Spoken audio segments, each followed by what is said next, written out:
Subcommittee will come to order after recognizing myself, Chairman Salmon, Ranking Member Deutsch, and Ranking Member Sherman for 5 minutes each for our opening statements. I will then recognize other members seeking recognition for 1 minute. We will then hear from our witnesses. Thank you for being here today. Without objection, the witnesses' prepared statements will be made a part of the record, and members may have 5 days to insert statements and questions for the record, subject to the length limitation in the rules. Before we begin, I'd like to express my deepest condolences to the families and those and friends of those killed by the Taliban last week in Kabul, a terrorist attack which claimed the lives of 64 people and wounded more than 370 others. I know I speak on behalf of Chairman Salmon and all members here today when I say we condemn this attack and all terrorist attacks in the strongest possible manner. The chair now recognizes herself for 5 minutes. This hearing represents an important opportunity for both of our subcommittees, allowing members to provide appropriate and necessary oversight over the President's budget requests for Afghanistan and Pakistan, each of which fall under our different subcommittee jurisdictions. This year, the President is requesting approximately $1.2 billion for Afghanistan and about $742 million for Pakistan in the foreign aid budget. For comparison's sake, the combined request for these countries is about 77% of the overall request for the South and Central Asia region and about 4% of the entire foreign affairs request for this year. It is critical that Congress understands exactly where this money is going, whether we are getting a good return on our investment, and assess how we can ensure that these funds are helping achieve U.S. interests in the most effective way possible. When I led a CODEL to Afghanistan in November of 15, I was struck by the positive changes that President Ghani and CEO Abdullah had made since former President Karzai stepped down.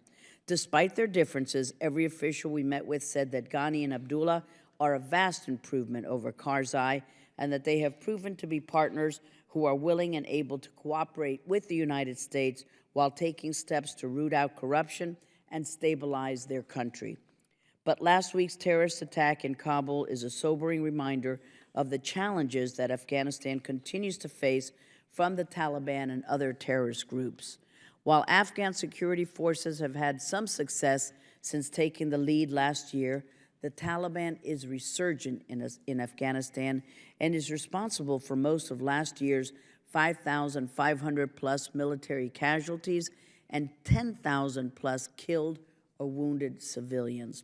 The Taliban is adapting to the Afghan military's tactics, moving into new territory as it gets pushed out of others and using terrorism to inflict the kind of mass violence that we saw in Kabul. The Taliban is also adapting to our restricted rules of engagement, understanding the extremely limited situations when the U.S. actually does provide air support to the Afghan security forces and adjusting their tactics accordingly. When I was in Afghanistan in November, our troops did not have the authority to target ISIS, allowing it to grow in strength and numbers before the President finally authorized ISIS as a target earlier this year. The President needs to allow U.S. forces to target the Taliban as well, and I urge the administration to provide the Afghan security forces with the close air support and surveillance assistance they so desperately need.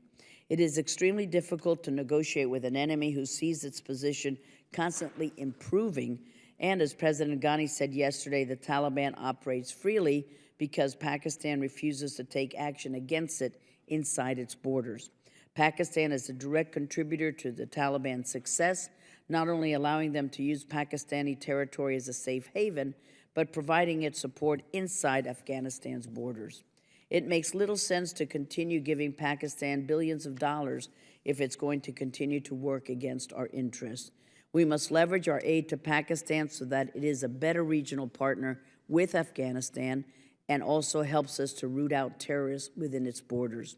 That includes stopping the sale of F-16s that Pakistan does not need and will probably not use in its supposed fight against terrorism.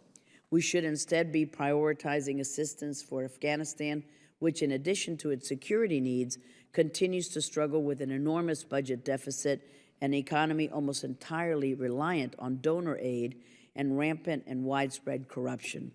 With corruption still a significant issue, I continue to be concerned by our provision of on-budget assistance and question whether our aid is getting to the right places.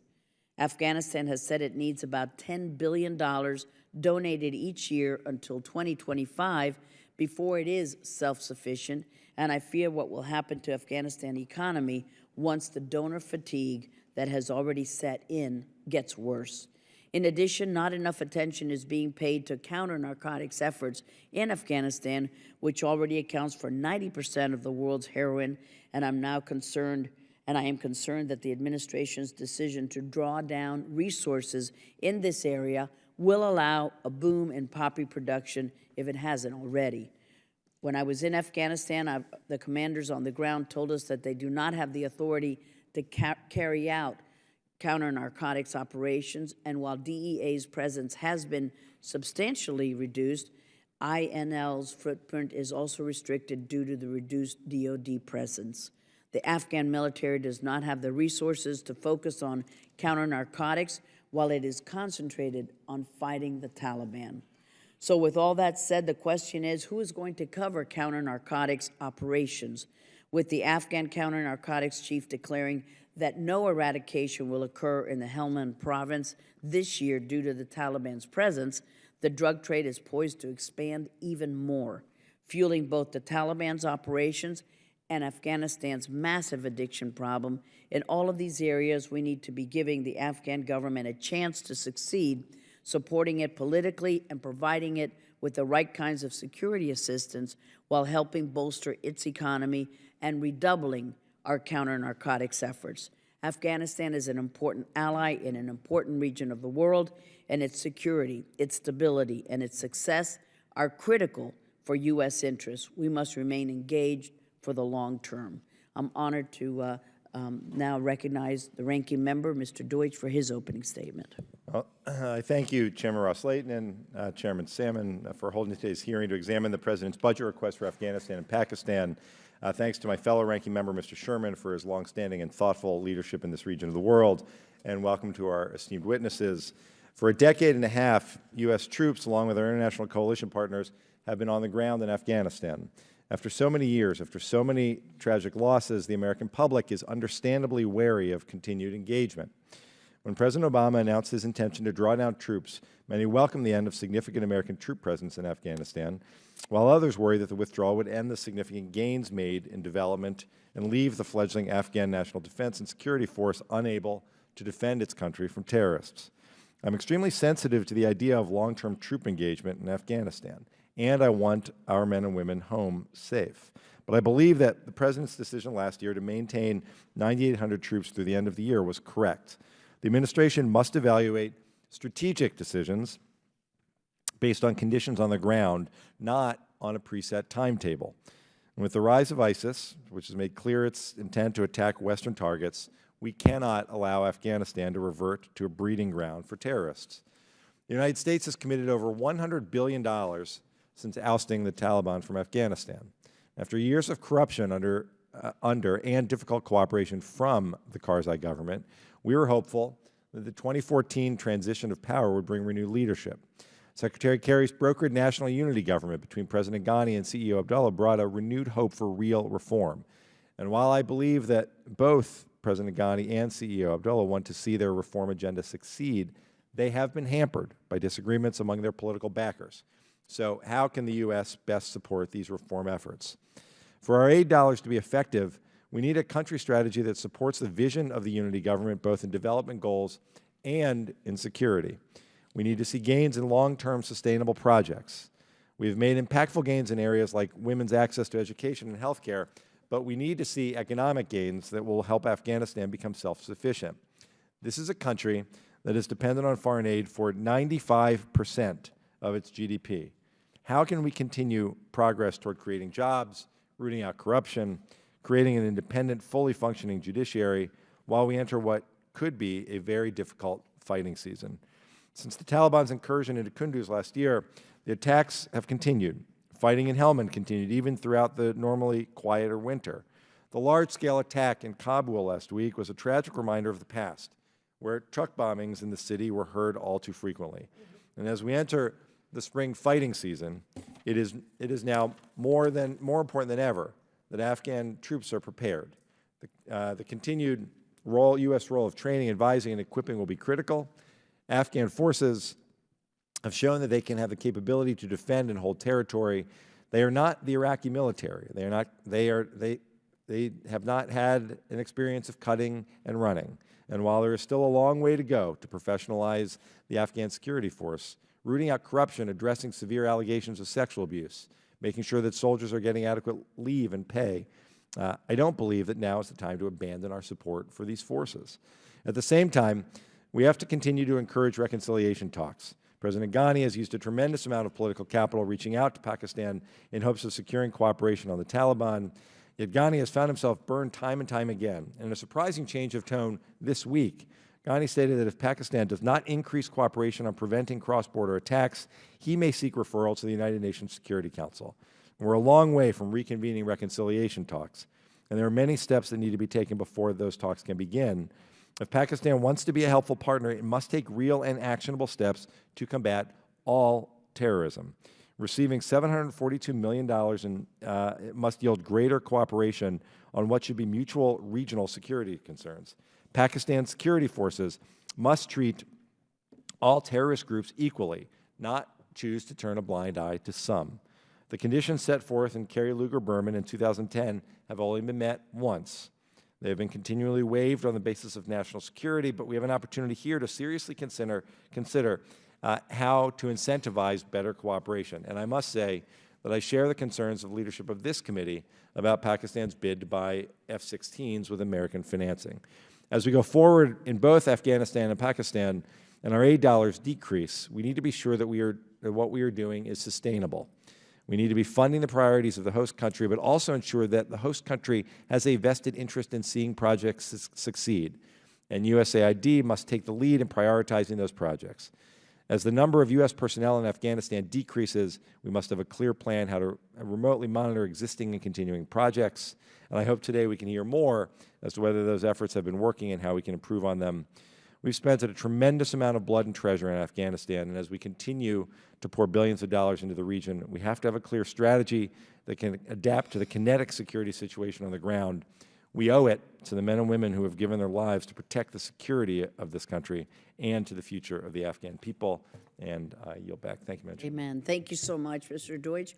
I now would like to yield to the other subcommittee chairman, Mr. Salmon, for his opening remarks. Thank you, Chairwoman Ros-Lehtinen, for working with me to convene this important joint subcommittee hearing on U.S. foreign assistance to Afghanistan and Pakistan. As we all know, Afghanistan and Pakistan make up one of the most complex foreign policy and security challenges we have. Subsequently, they're one of the largest recipients of U.S. foreign assistance. But even after the billions of dollars we've spent following the 9/11 attacks, I still have serious concerns about the administration's strategy for the region, about the effectiveness and efficiency of our aid programs, and about our partner government's alignment with our interests and values. As chairman on the Subcommittee on Asia and the Pacific, I'll focus my attention and my remarks on Pakistan, which presents a number of difficulties for our foreign assistance partnership.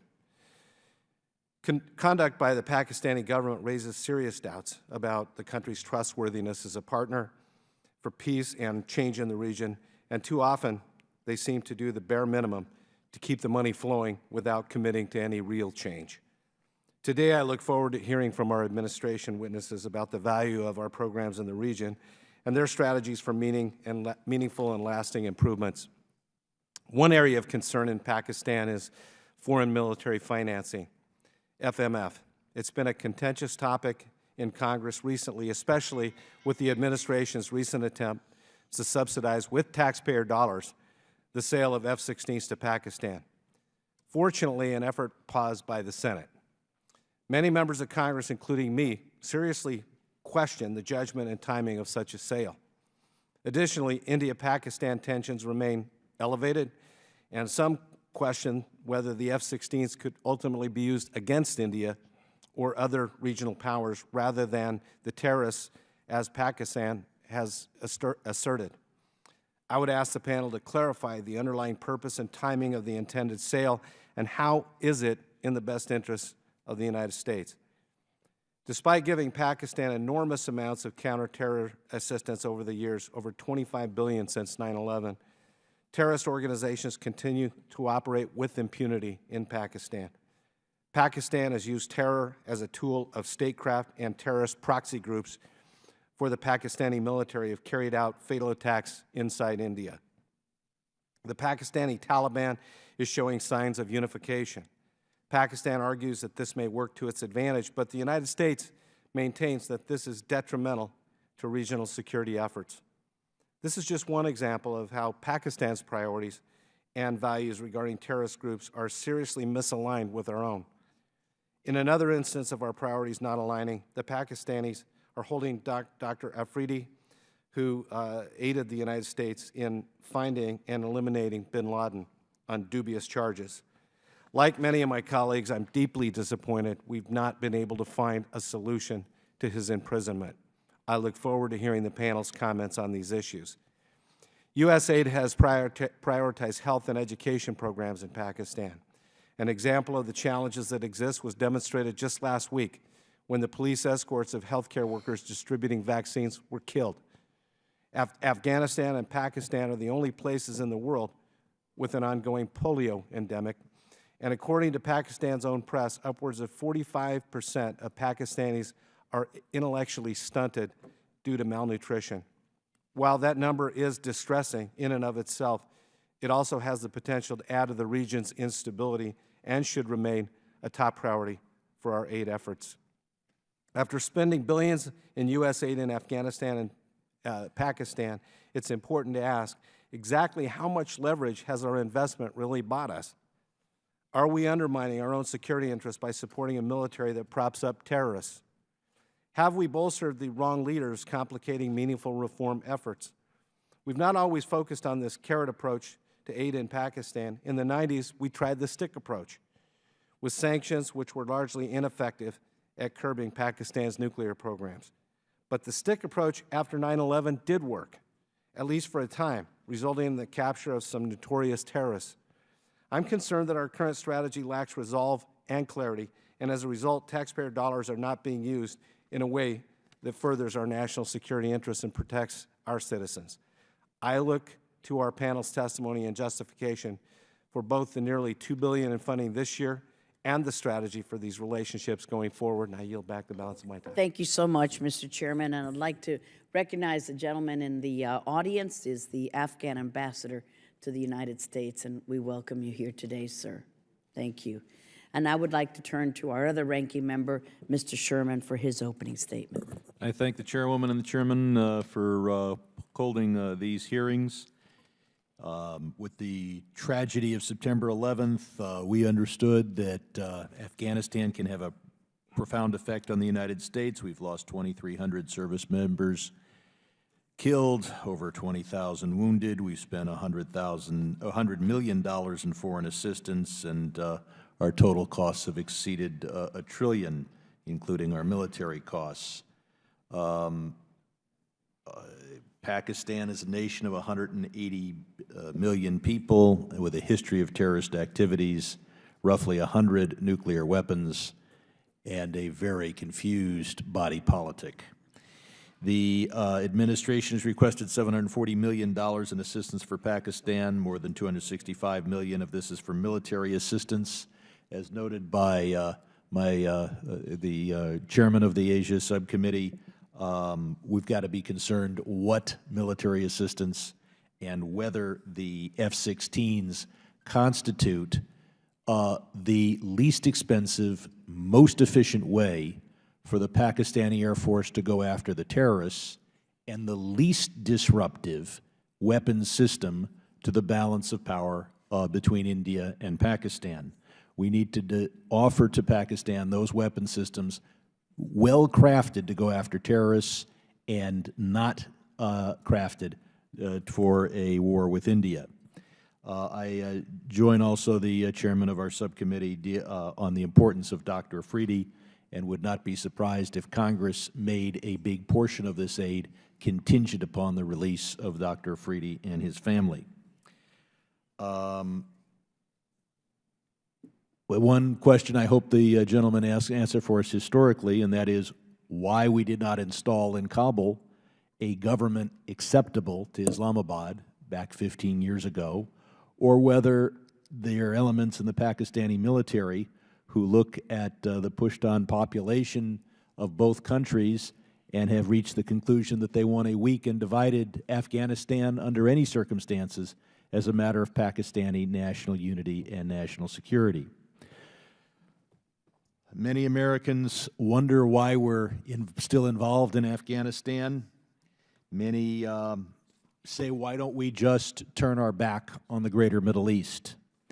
I should point out that we were under-involved and under-responded when our embassy was bombed in East Africa, both embassies. We under-responded when the U.S. Cole was hit in Yemen, and then we faced 9/11. We can and did and may again ignore the Middle East, but the Middle East will not ignore us. The way for a terrorist organization to be in the vanguard of some mythical world conflagration is to attack the United States. We have to win over the people of the Muslim world, and in order to do that, we need to speak their language. That's why many on this committee have heard me talk of the importance of broadcasting in the Sindh language of southern Pakistan and in the other languages where for $1 million, $2 million a year, we can reach out to huge segments of the Pakistani population. But not only the linguistic language, but the language of Islam must be understood by our State Department. I worry that that there's a lot more understanding of Metternich and the European power moves and diplomacy of the 1800s in the State Department than there is of the Quran. We will never pronounce the words of the Sindhi language without an accent. We will never be the last word in Islamic interpretation. But the fact that we don't have we don't have anyone in the State Department who's paid not to issue a fatwa, but to read one and to understand the subtle allusions to particular events in the life of the Prophet indicates that we don't speak their language, aren't learning their language, and are not in a good position to win what will be a continuing effort against certain elements in Islam. Finally, on human rights, the brother of a dear friend of mine, Anwar Lagaria, was assassinated in Sindh. Other Sindhi activists, including Keshar Ansari, have been detained, and it is important that we speak out for human rights, the rights of religious minorities in Pakistan. The VOA is asking us for another $16 million, yet they have not detailed how they're going to reach out to the Muslim world in the various different languages that they should be communicating in. And my time has expired. I yield back. Thank you so much, the Ranking Member Sherman. And now we'd like to turn to Mr. Rohrabacher for his opening statement. Thank you very much, Madam Chairman. I am very upset today, more than normally. Oh. There it is. Drinking a lot of Red Bull. And I'm sorry if I will try to contain myself. The State Department and this administration has again decided to slap the face of a person who we rely upon to defeat radical Islamic terrorism. The administration has again targeted a prominent enemy of radical Islamic terrorism in order to humiliate to his own people. I'm talking about this administration's denial of a right to the Vice President, the senior Vice President of Afghanistan, to come here and talk to the Congress. This is a slap in the face to the Congress as well. Who is going to trust us to be on our side in the fight against radical Islamic terrorism if we treat those people who are our allies in this way? Yes, he was an imperfect person, The fact is that he is fighting that Vice President Dostum of Afghanistan happens to have been essential in the defeat of Taliban and al-Qaeda forces after 9/11. Shame on this administration for that. Shame on them for slapping the face of other people trying to help us defeat the radicals who would kill our own people. Thank you, Madam Chairman. Thank you, sir. Dr. Barra? Thank you, Madam Chairwoman. And yeah, I thank the chairman and the ranking members for this hearing. Look forward to the testimony of the witnesses as well. When you think about South Asia, the interconnected nature obviously is very complicated, between Afghanistan, Pakistan, India, and increasingly China's presence in South Asia as well. I look forward to listening to the witnesses as our mission changes in Afghanistan, and as the missions changed over the last decade. The reduction in foreign troops and their presence really has left an economic hole in Afghanistan. And as our mission changes, I do have real worries about Afghanistan's economy and the impact there. India has had a major presence in Afghanistan in terms of pumping over $2 billion into major projects in Afghanistan.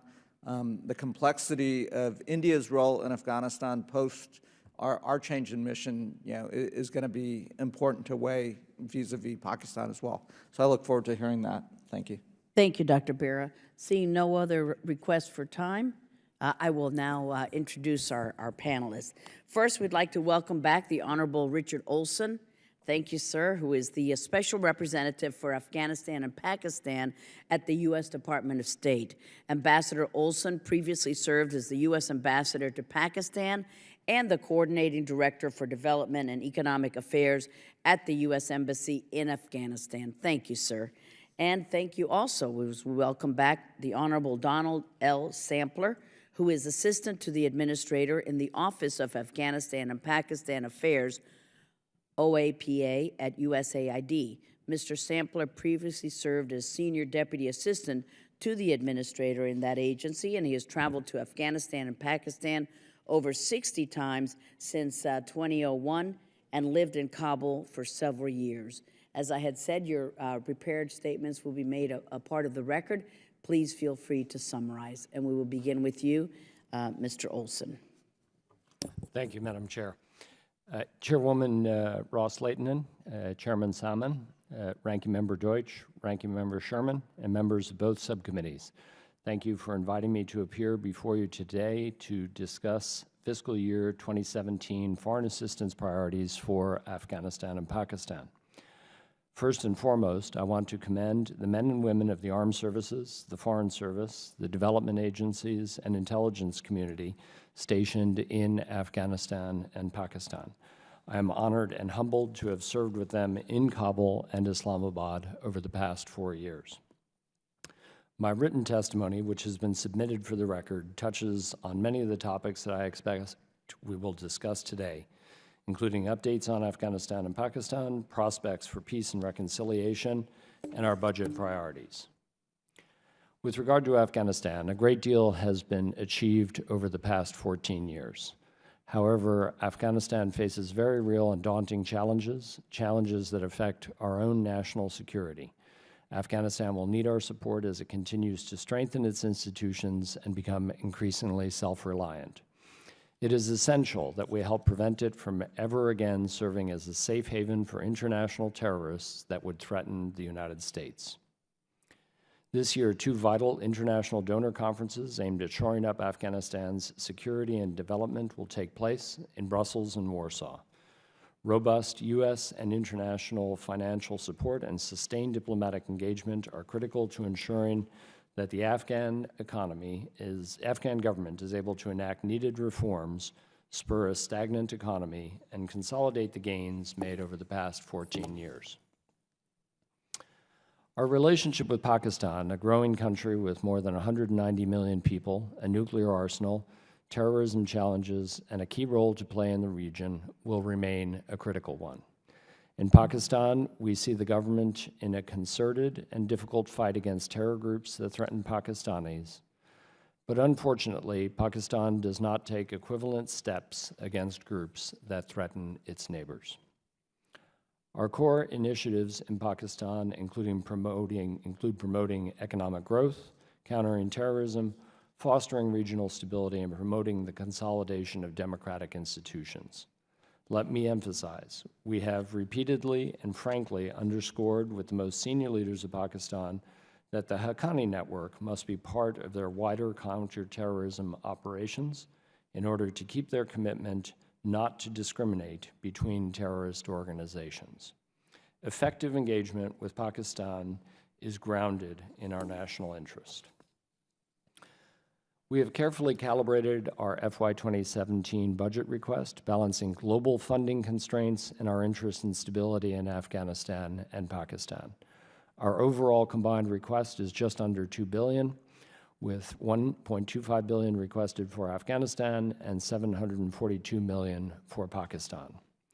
While this is a 14% reduction from the President's FY 2016 request and an approximate straight line from FY 2015 enacted levels, these levels will enable us to stay engaged in a critically important region while also responsibly right-sizing our commitments.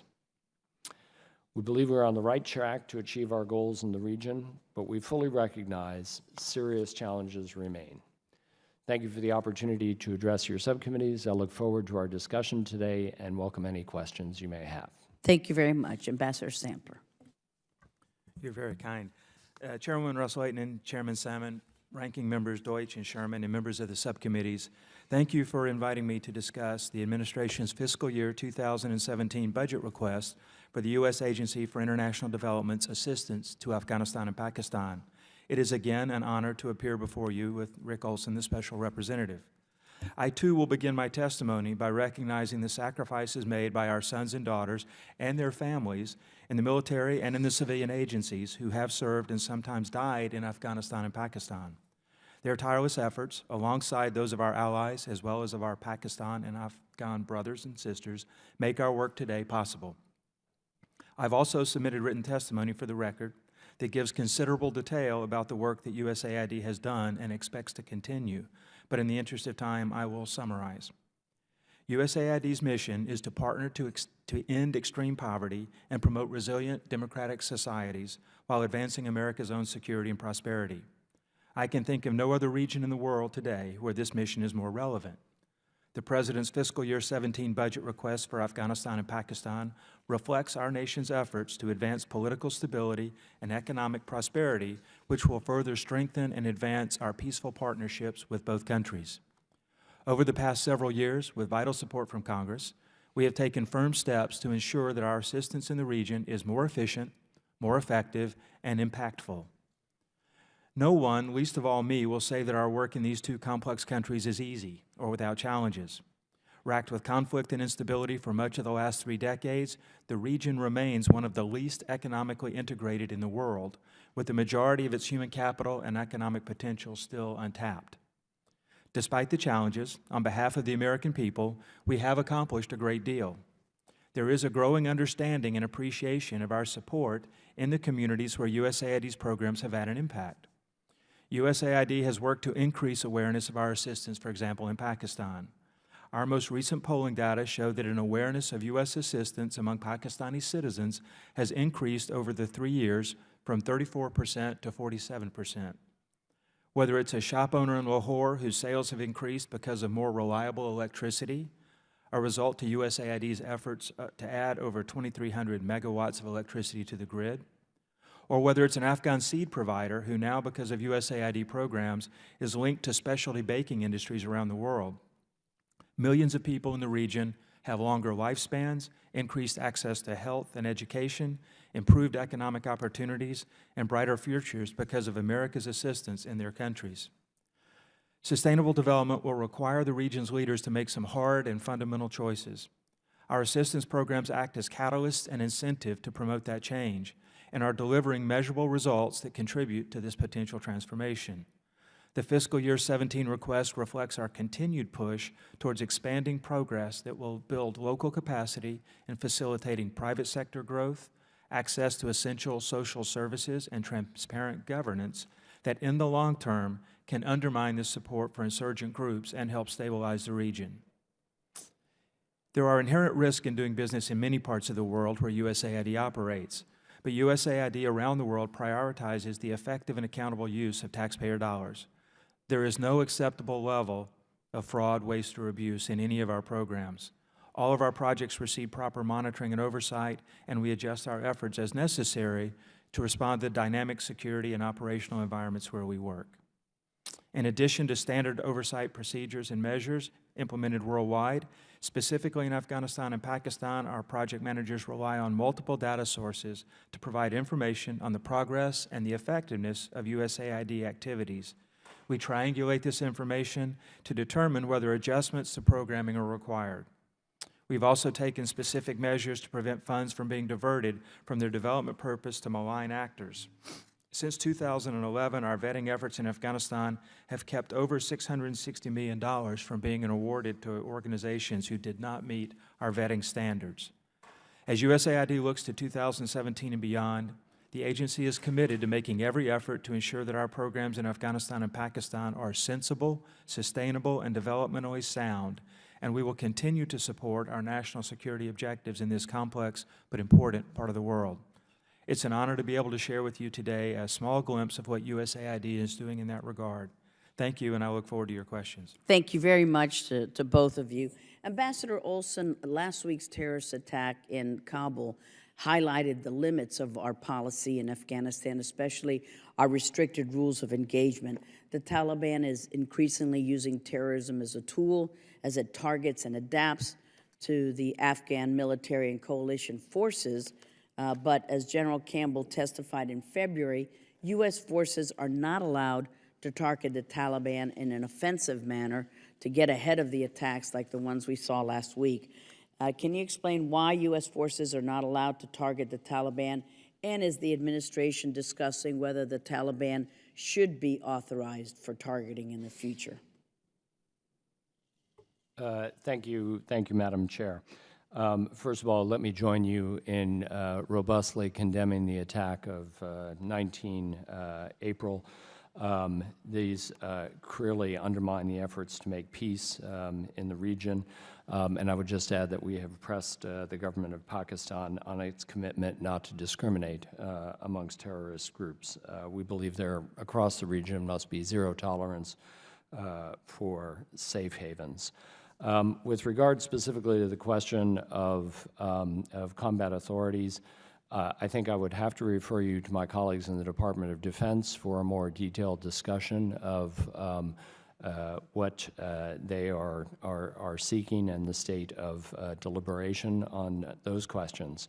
But I would emphasize that the administration's position, the President's position, is that our combat operations in Afghanistan ended in December of 2014, and so we'll continue to work on a policy on that basis. Thank you very much. President Ghani made a good faith effort to engage Pakistan and enlist its assistance in eliminating the Taliban from within Pakistan's borders, and yesterday he called again on the Pakistani military to eliminate this threat. What are we doing to press Pakistan to take action against the Taliban? And besides it giving it safe haven, what kind of support is Pakistan providing to the Taliban? Madam Chair, I think that Pakistan is at a strategic crossroads. We have made very clear at the highest levels that we believe, first of all, that Pakistan has made great progress over the past couple of years in addressing its domestic counterterrorism priorities. That is to say, it has taken robust action against those groups, principally the TTP, the Pakistani Taliban, that threaten Pakistanis.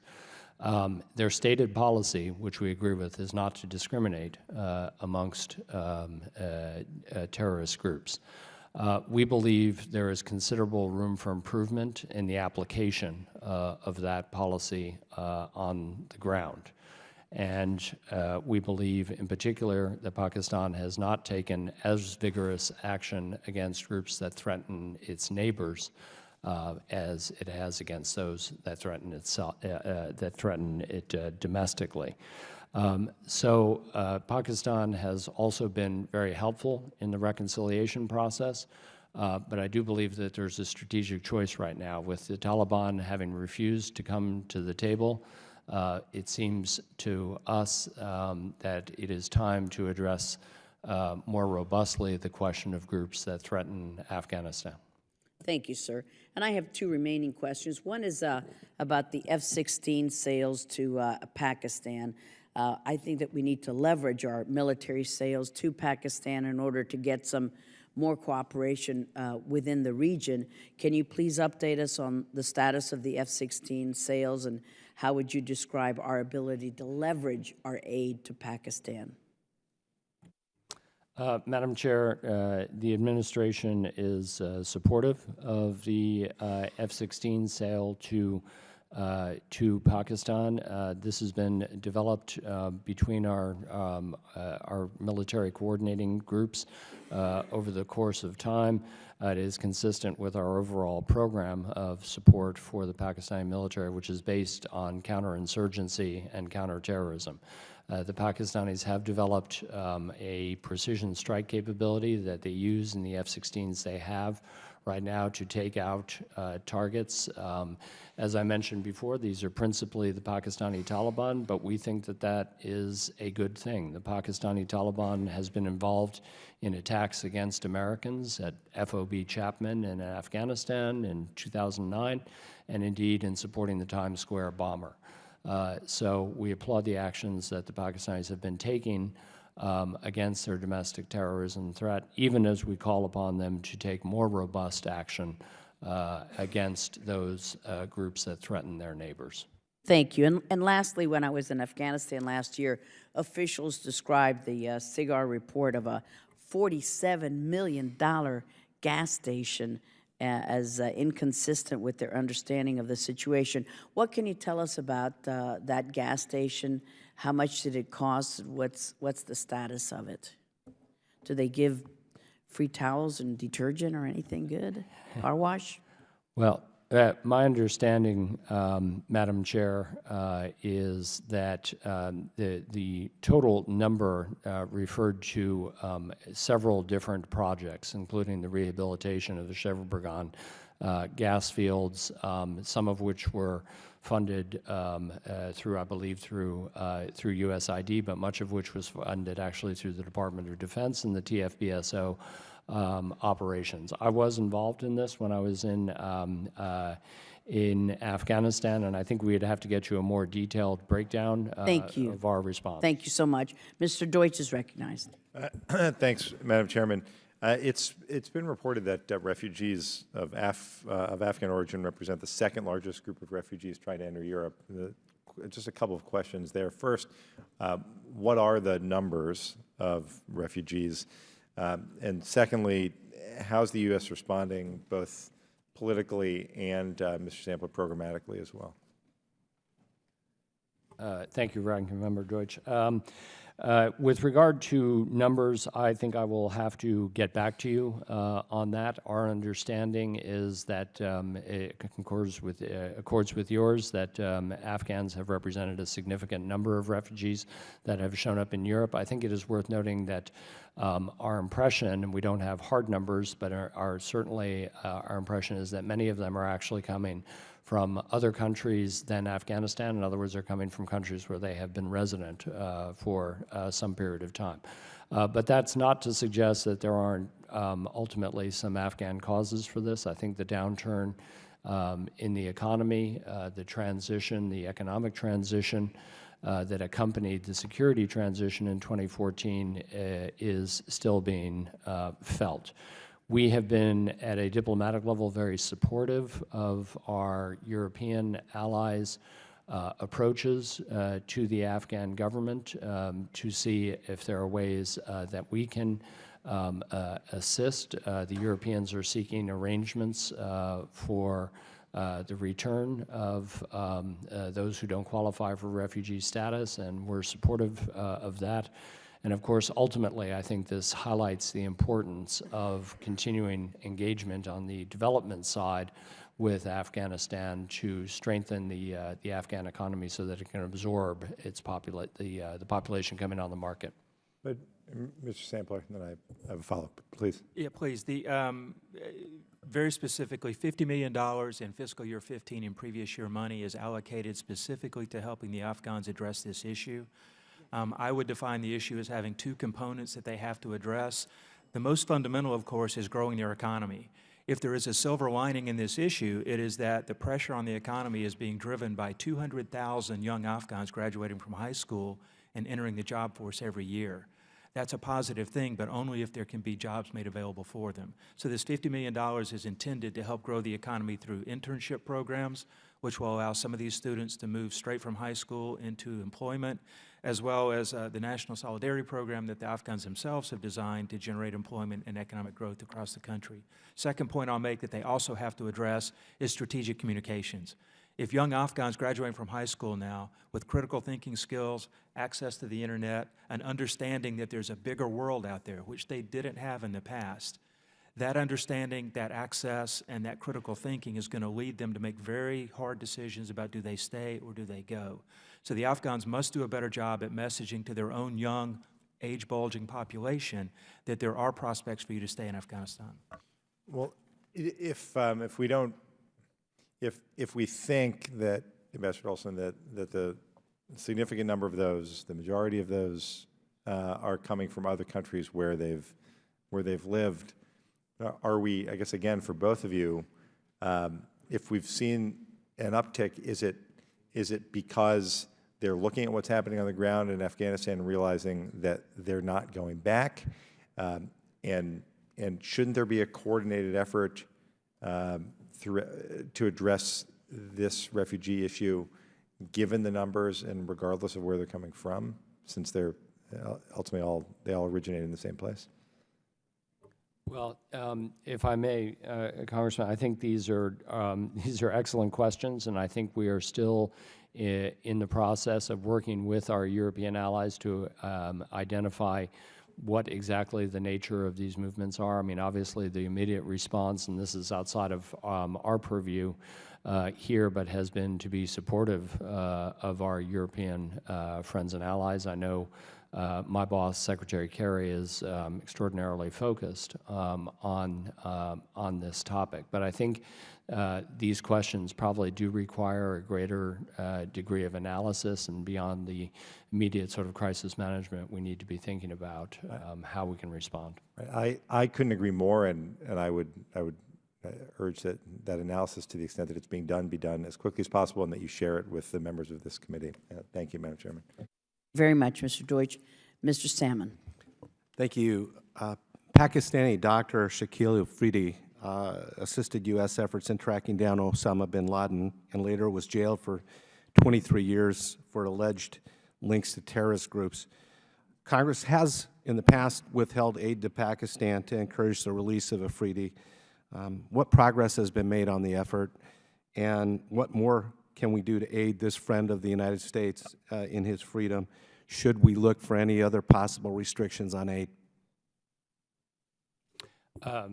Thank you, Mr. Chairman, and let me say that we share your sense of outrage with regard to the plight of Dr. Afridi. I can assure you that we have raised this issue at the very highest levels of our government. It has been the subject of very direct conversations. We have requested the release of Dr. Afridi, and we continually request updates on his health and his status. So far, I have to say we have not those approaches have not yielded any results, but we will continue to raise them. There are already conditions, as you know, on assistance, and we make the point to our Pakistani colleagues that the very strong sentiment on Capitol Hill in particular, which is completely shared by the administration. If they're listening today, I just want to tell them for the record that as I talk to different members about financial support, financial aid for Pakistan, it's the single biggest impediment to members wanting to be supportive. And if they're truly interested in furthering relations, strong relations with us, I would really hope that they take a second and a third and a fourth look at the incarceration of this man and look to his expedited release. One of the biggest drags on Pakistan's economy has long been corruption. In Transparency International's 2015 Corruption Perception Index, Pakistan ranked 117 out of 168 countries. Prime Minister Nawaz Sharif was one of the world leaders identified in the recently leaked Panama Papers. How is the United States assisting Pakistan in reducing corruption, and how do we ensure our own programs and activities do not suffer because of corruption within Pakistan? Thank you, Mr. Chairman. With regard to the question of the Panama Papers, we actually would not, the administration would not have any comment on these allegations that have surfaced. Globally, of course, we are in favor of greater financial transparency. With regard to corruption efforts in Pakistan, there have been I think an uptick in anti-corruption efforts, particularly in conjunction with some of the military operations that have been taking place in the settled areas of Pakistan. There was a strong anti-corruption drive in Karachi at the same time that there were operations to round up miscreants. These are primarily conducted by the National Accountability Bureau, and of course, as long as these investigations are done in accordance with due process, the U.S. government is supportive, and we do have some links with the National Accountability Bureau. I think I would probably defer to my colleague, Larry, if he had anything to say on the assistance piece. Congressman, just to your specific question about how do we ensure this doesn't affect our programming, our programs are very aggressively monitored and overseen. We asked our own Inspector General, in fact, to create a hotline, and there is now the equivalent of a 1-800 number in Pakistan that implementing partners, suppliers, and even Pakistani citizens are encouraged to use. It was intended to use that hotline to report on our own programming, but it's become much broader. And this anti-corruption hotline is actually quite popular in Pakistan. So I'm reasonably confident that the programming we're doing is not just safeguarding our own programs, but it's serving as an example to the government and the governments within Pakistan as well. Thanks. I'm out of time. Thank you so much, Mr. Salmon. Mr. Sherman. Thank you. I want to join with the Ranking Member of Asia Committee and everyone else in Congress in talking about Dr. Afridi. I think the Pakistanis understand that you'll give them the money whether they turn Afridi over or not, but I hope you convey that Congress probably won't, and next year I would suggest Congress is much less likely to. So what would happen if we simply didn't provide the aid until Dr. Afridi and his family were released? We could reprogram that money to other parts of the war on Islamic extremist terrorism and defend ourselves perhaps much more effectively than aid through Pakistan. What would be the Pakistani response if we cut all aid until Dr. Afridi was released?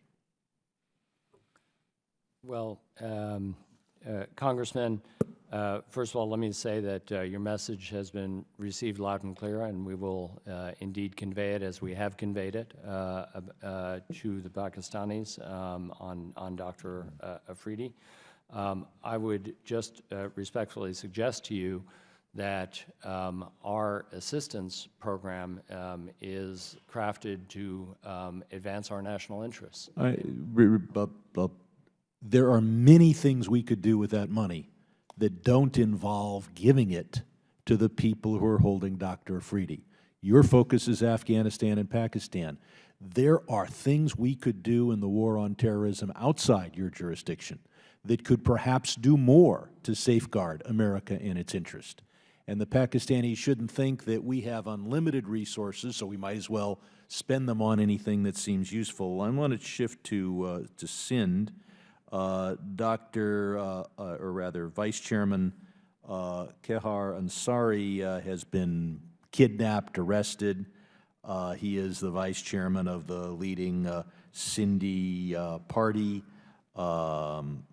We've got assassinations that have not been investigated, including Anwar Lagari, but also a host of others, Mr. Dahir, Mr.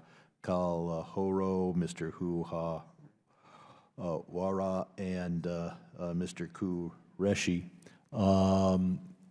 Is this something you're bringing up in Islamabad or just leaving to the Karachi consulate? Well, with regard to Mr. Ansari, well, first of all, our consulate in Karachi is tracking this closely, but with the full support of our embassy in Islamabad. And Have you personally raised either Mr. Lagaria's case or Mr. Ansari's case? Well, to how high a level have you personally conveyed it to Pakistanis? Yeah, the Lagari case we have raised at the provincial level, and so you personally haven't engaged with high level with the top officials in Islamabad on these issues? I have no, sir. I have not engaged on these. I want to go on to another question. The administration routinely declined to certify that Pakistan is cooperating with the United States in counterterrorism against the Haqqani network and others, and that it is not supporting terrorist activities against the United States or coalition forces in Afghanistan. Why is the administration unwilling to make that certification? And does it make sense to just waive that and send them the money even if you can't make the certification?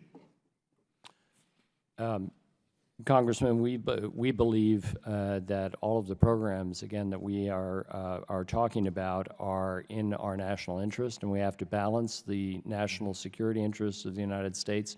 But can you say that they are not cooperating with the United States on counterterrorism and they are not supporting terrorist activity? What are the facts that say that make it impossible to make these certifications? We have long had concerns about the fact that despite Pakistan having a stated policy of not discriminating against between terrorist groups, in the application of that policy, they have in fact not moved against actors that threaten their neighbors. And we have raised this with them very directly, and we share the concerns that have been expressed about the Haqqani network and also about Lashkar-e-Taiba, Jaish-e-Mohammed, and other groups. My time has expired. Thank you. I don't want to cut you off if you have another question. Madam Chairman, that would be a dangerous precedent in this committee. You're right. All right. What was I thinking?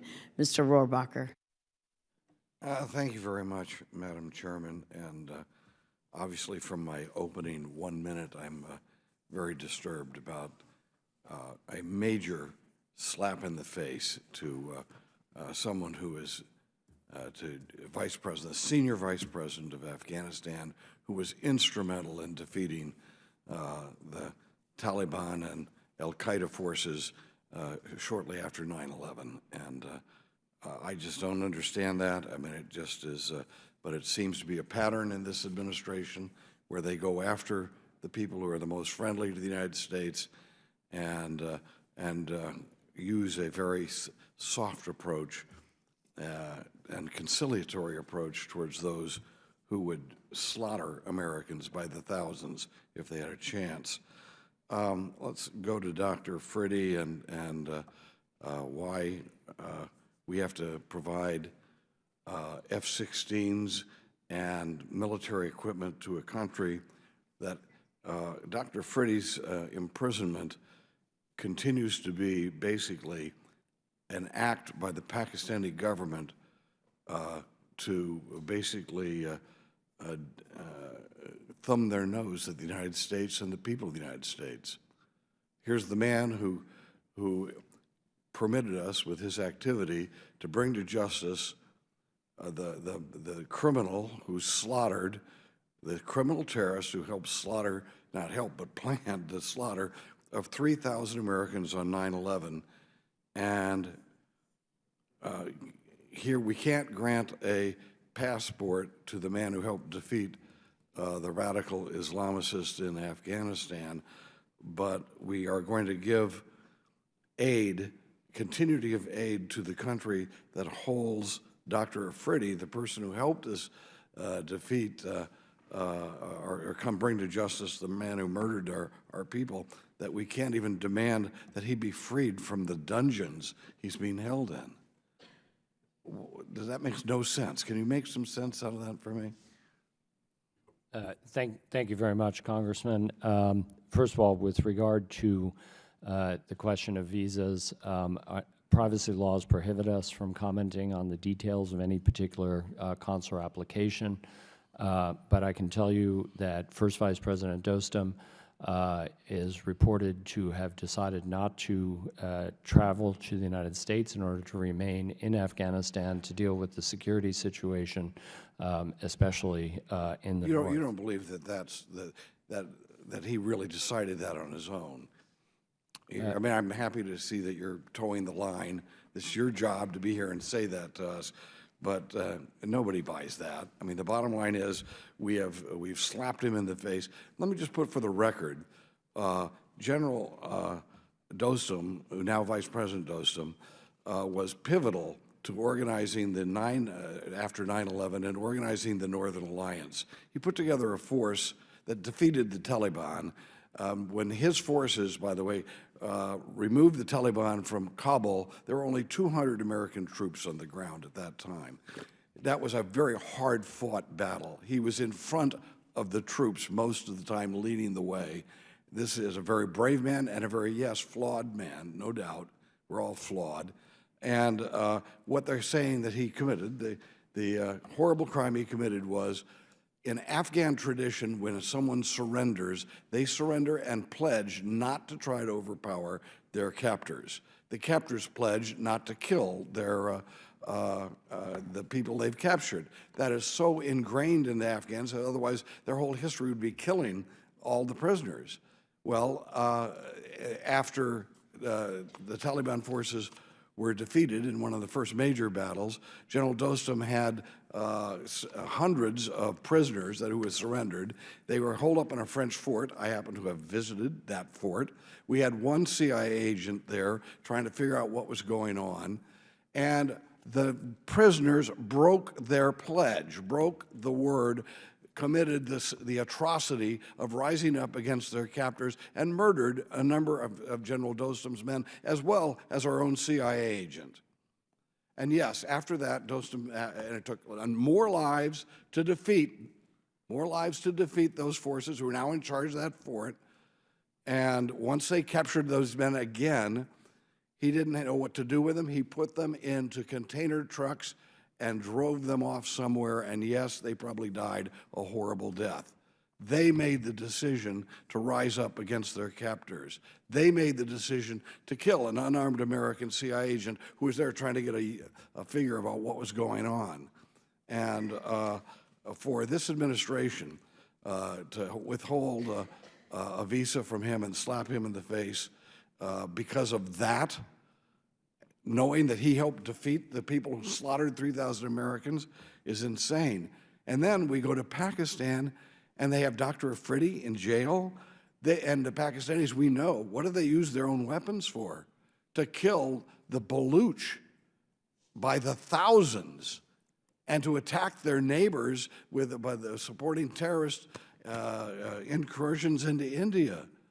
What more, one last question, okay. What more can Pakistan do that would have us cut off the military aid? What other evil deeds could they possibly do that would put us to the point where we won't any longer give them the weapons they need to kill innocent people and undercut the security of the region?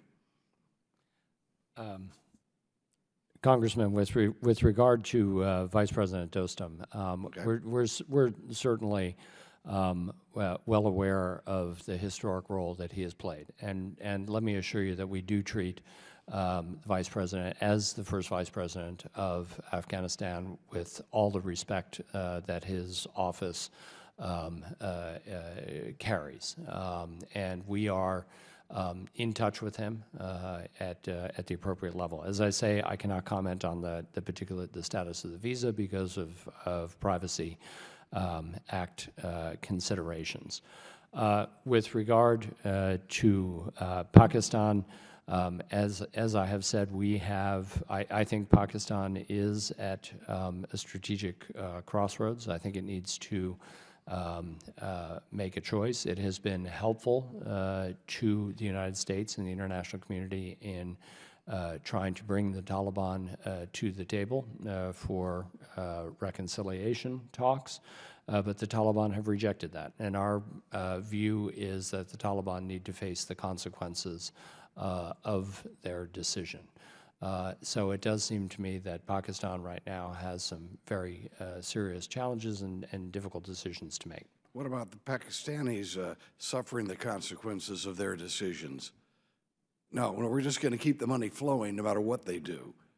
And it's debatable whether or not they have encouraged the Taliban leaders that you're talking about to actually go and to try to do something, or whether they're financing the Taliban leaders with our money. This is insanity. This administration has it's not just administration. This started when we forced Karzai down the throats of the Afghan people, man with no popular support whatsoever, man whose family deeply involved with various criminal activities. We laid the groundwork before this administration, and this administration continues this type of insanity that is leading to many deaths by Americans throughout this country. Thank you, Mr. Rohrabacher. Thank you. Dr. Baer is recognized. Thank you, Madam Chairwoman.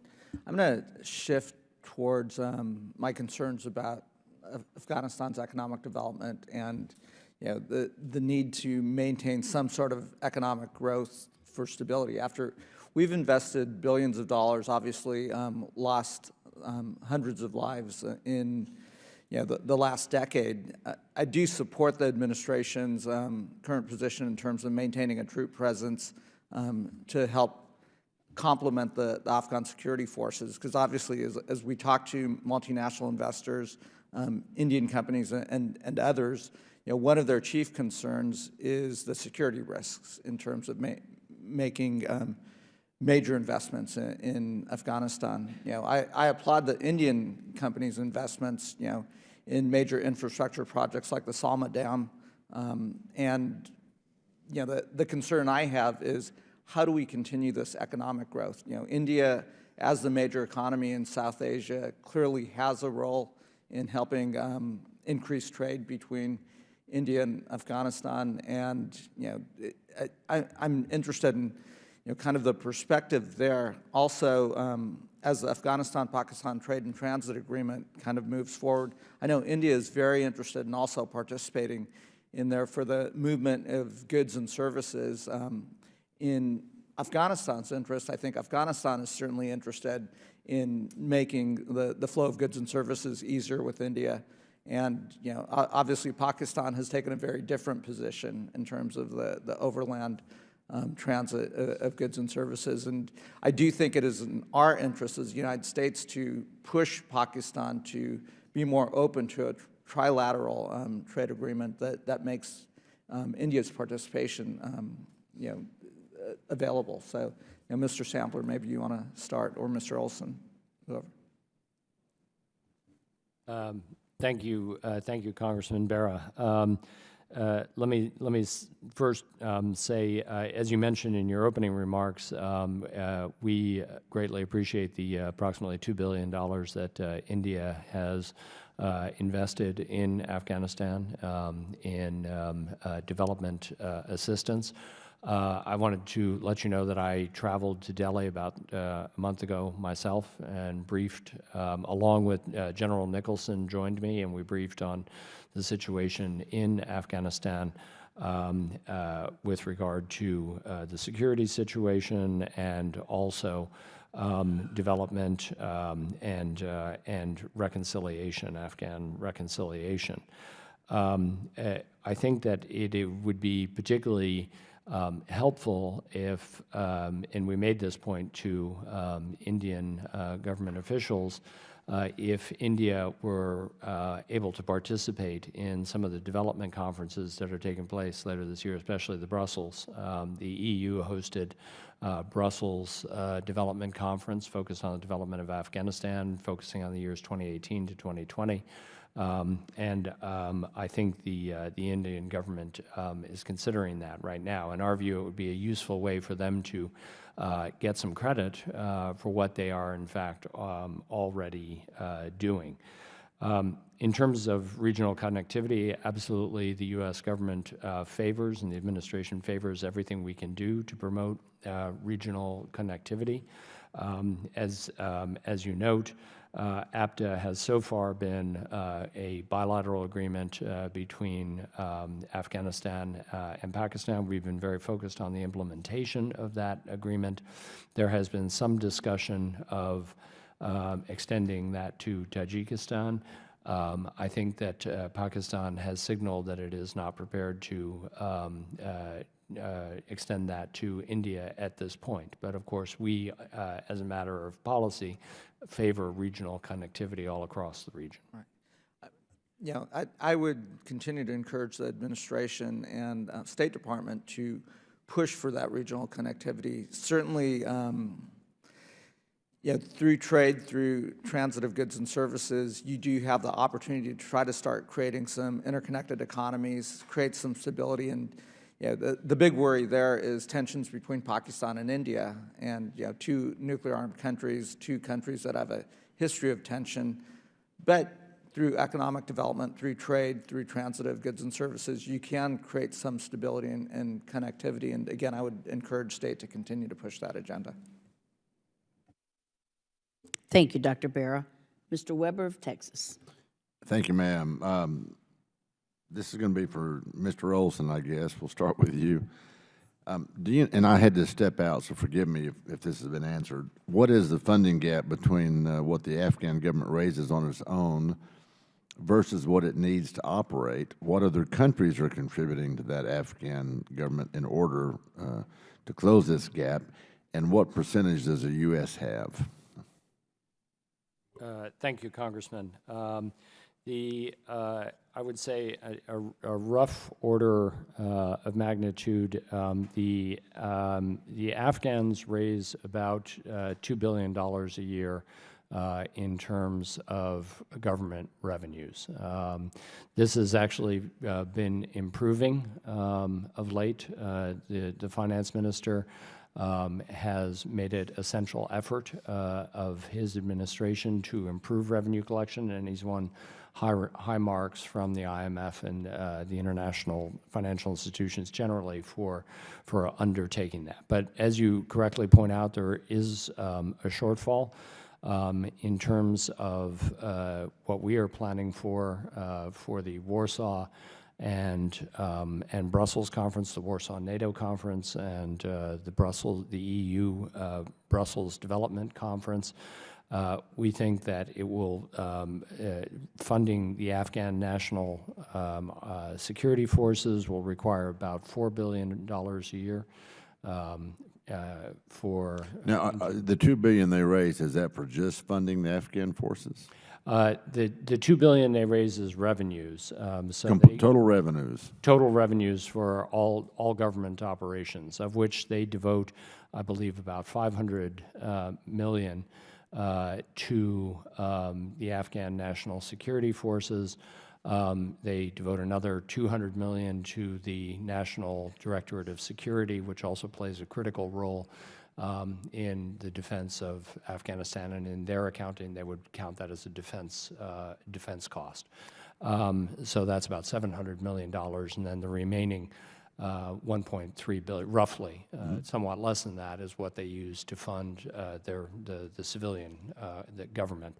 The shortfall, if you want to put, if we want to call it that, would be on the military side about $4 billion a year, and on the civilian side about $3 billion a year. So going into Warsaw and Brussels, our position is that we would like the donors to contribute at or near their current levels of funding to accommodate the need to And fund. who are those donors? Principally, for Warsaw, it is primarily NATO allies and some partners, including Japan, contributes significantly to certain security measures in addition to NATO allies. On the civilian development side, it's a combination of obviously the international financial institutions, the World Bank, the IMF, but also the European Union is a very significant donor. About the EU and all the EU member states together probably at or perhaps slightly exceed our contributions. Which is what percentage? About, I would have to, it would be roughly, you know, in terms of the targets, it would be about $1 billion each for the years going forward, but I would have to get back to you with specific percentages, sir. Get those for me if you would. There's some discussion that Afghan officials said they need at least $10 billion in donated funds until 2025, at which time, according to this, Afghans expect to be self-sufficient. Is this predicated on U.S. troops being there that whole time? And then furthermore, there's discussion that Afghan's counter-narcotics chief said there will be no eradication efforts in the Helmand province, which is because of the Taliban's presence. This is their major drug trafficking area. And is that going to impact their ability to be self-sufficient in 2025? U.S. troops going to have to be there until 2025? Well, Congressman, the President has been very clear that we'll have 9,800 troops through this fighting season, and then a residual force of 5,500 by the beginning of next year.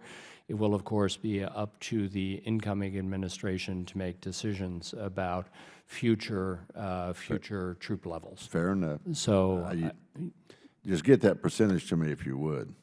And I'd also like the answer on if they're not going to try to eradicate, I guess that would be the heroin production in that one province. Why or not, and what's that going to do to us? Madam Chair, I'll yield back. Thank you, Mr. Weber. Mr. Cicilline. Thank you, Madam Chair. I'm not asking unanimous consent to have my opening statement. Without objection. Thank you. Thank you to our witnesses. Ambassador Olson, with President Obama's October 2015 decision to keep a larger U.S. military presence in Afghanistan for a longer period of time, would you tell us what results, if any, you've seen from this change in administration policy and what your expectations are going forward? Well, I think that the President's decision to extend 9,800 troops through the fighting season and maintain a residual force of 5,500 has had a very stabilizing effect on the region.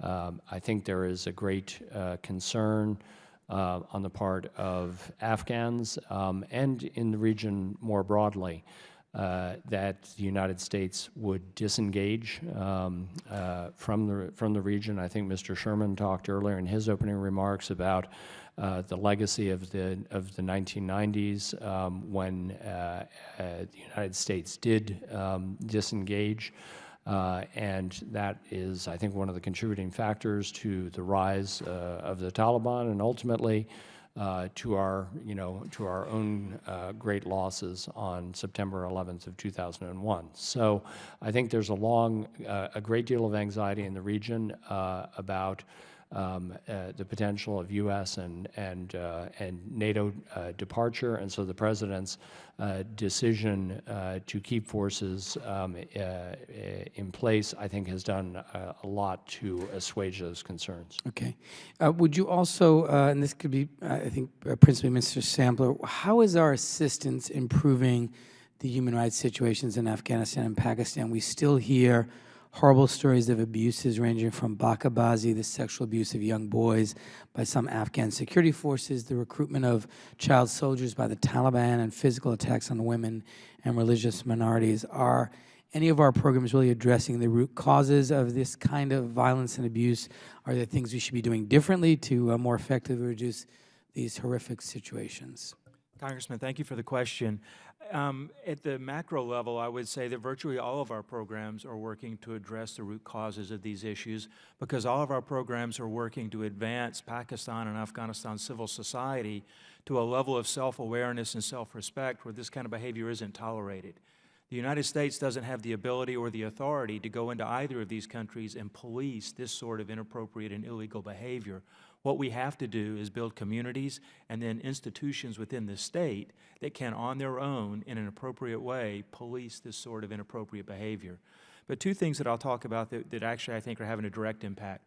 One is the connectivity, particularly in Afghanistan, but also in Pakistan, where rural women in particular now have access to cell phone technology that they didn't have 10 years ago. This is partly just because of the advances made and the decrease in price of cell technology. But USAID is helping civil society learn to use this technology in ways to integrate at-risk populations, whether it be women or children. Second point is our support of rule of law and making sure that women and at-risk populations have both access to rule of law and then an understanding and advocates who can help them make use of those systems of rule of law. Thank you. And Ambassador Olson, I want to turn for a moment to Pakistan's blasphemy laws. As you well know, these laws are widely used and have long been the source of deep concern to international rights organizations and others, as they sometimes are used to settle feuds, grab land, or persecute religious minorities by making false allegations. It seems impossible to change or repeal these laws, and in fact, in 2011, the governor of Punjab province sought to make it more difficult for false cases to be registered, and he was assassinated by a bodyguard, a murder that was celebrated by the public who is opposed to changing these laws. Is there anything we can do? Are there any incremental changes that can be made to these laws that would improve the situation, as this continues to be the source of some very serious both human rights violations and rule of law violations? Thank you very much, Congressman. First of all, just I would provide a little bit of an update. As you may have read, the man who killed Governor Taseer was recently executed by the Pakistani authorities. The Supreme Court upheld the death penalty in the case of Qadri. And I think this was seen as widely interpreted in Pakistan as a signal of resolute opposition obviously to vigilantism and to those who would take the law into their own hands. There were protests, but the protests, I think, have not, at the execution of Qadri, but they have not been successful. I think it illustrates the divide in Pakistani society. And what I would tell you, having spent 3 years there, is that there are a lot of people in Pakistan who see things the way we do and share your concern. I think that they are feeling a bit more emboldened now by some of the actions by the Pakistani Supreme Court to limit the abuse of blasphemy laws and to also extend fuller protection of law to religious minorities. So this is very much a work in progress, but I think there are a lot of people who think of these things the way we do, and I think we need to do everything possible to encourage them as we do. Thank you, and I yield back, Ms. Thank you, Mr. Cicilline. Mr. Perry of Pennsylvania. Thank you, Madam Chair. Ambassador Olson, to what extent is Iran a player in Afghanistan affairs if you can inform us on the policy tools that Tehran employs to further its goals in Afghanistan and elucidate those goals in particular, what their presence is in Iran, and whether they supply assistance or support for the insurgent groups in Afghanistan, and to what extent.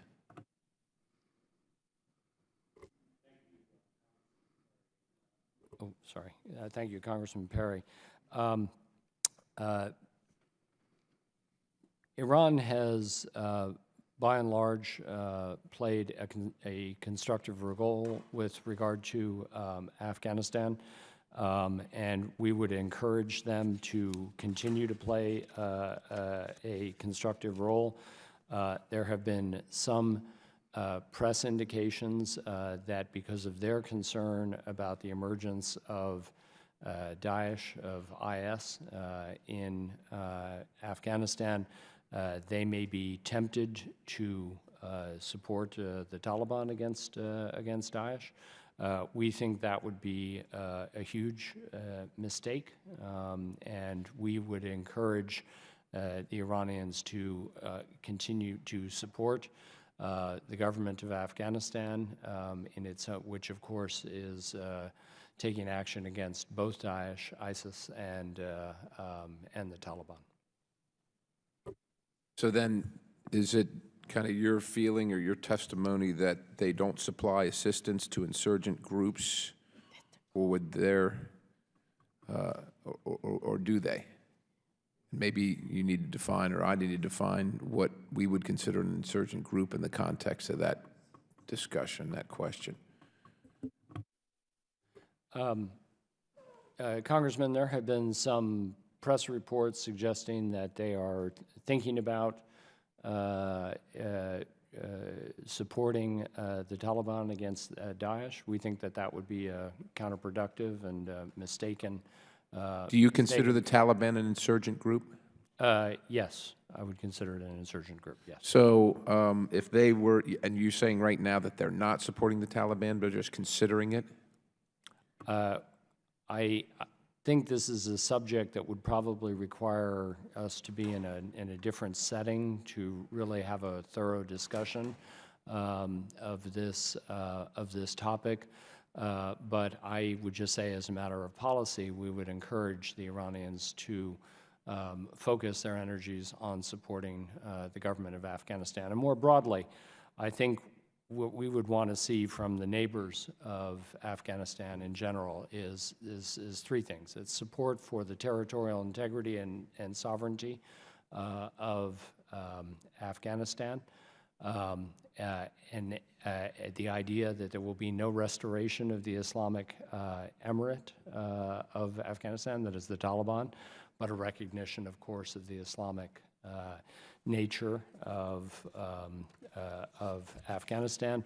And thirdly, the idea that the only way and the best way to resolve conflicts in Afghanistan is through negotiation and a peace process. So how actively are you monitoring their conversations with the Taliban, or would-be conversations? Are they having conversations, and are they materially supplying currently, or is that stuff that you cannot discuss in this forum? I really cannot discuss it in this forum. All right, I got it. Moving on quickly, the President, Ashraf Ghani, recently threatened to file a complaint with the UN Security Council if Pakistan failed to take military action against Taliban leaders operating within Pakistan.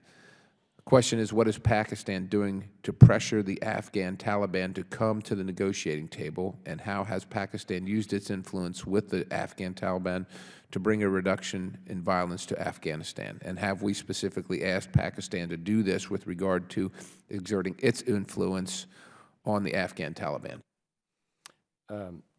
Thank you, Congressman. Pakistan has actually been a good partner to Afghanistan and to us in the search for an Afghan-led and Afghan-owned reconciliation process. We have been partners in the so-called quadrilateral process, which involves the United States, China, Afghanistan, and Pakistan, which has called for several times direct face-to-face negotiations between the Taliban and the Afghan government in a publicly acknowledged process. Unfortunately, the Taliban have refused to come to the table. So it is our view that they should face the consequences of that decision. We've long had expressed our concerns to the Pakistanis about their reluctance to go after terrorists that threaten their neighbors, with the same degree of assiduousness that they go after their own terrorists. And we think that they are at a moment of needing to make a very strategic and fundamental choice. Thank you. Ambassador, I yield. Thank you very much. We thank you for an excellent record of public service on behalf of our country. Thank you so much. We look forward to getting your answers to some of the members' questions in writing. Thank you, gentlemen. And with that, the subcommittees are adjourned.